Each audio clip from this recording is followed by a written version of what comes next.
Just as a last thing, one of the things we want to do is develop awards for coaches or teacher coaches. Is there anything you can say to volunteer coaches, coaches of youth, or coaches in high school that could encourage them to look at how much bigger their impact could be if they coached in the way that you're talking about? Well, remember, these under your supervision, they're the future.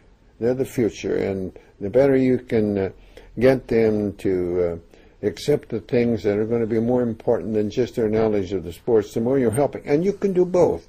I truly believe you can be both, and so much can be done by how you lead. I know way back in my early years of teaching, I ran across a couple of things that made a great impression on me. One said, no written word, no spoken plea can teach our youth what they should be, nor all the books on all the shelves. It's what the teachers are themselves. And it is what you are. You're setting an example. And these youngsters under your supervision, it's true in sports, they're in the public eye.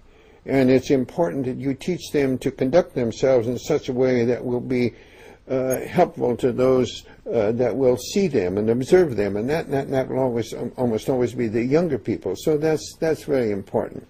And like a coach is like the teacher who once was asked why she taught, and you've probably heard this, Michael. She said, "They ask me why I teach, and I reply, where could I find such splendid company? There sits a statesman, strong, unbiased, wise, another later Webster, silver-tongued, and there a doctor who steady hand can mend a bone or stem a lifeblood's flow. The builder sits beside him, up and rise the arches of that church he builds, wherein that minister may speak the word of God and lead a stumbling soul to touch of Christ." And all about teachers and laborers and merchants and nurses and those who work and vote and build and plan and pray into a great tomorrow. And I may say, I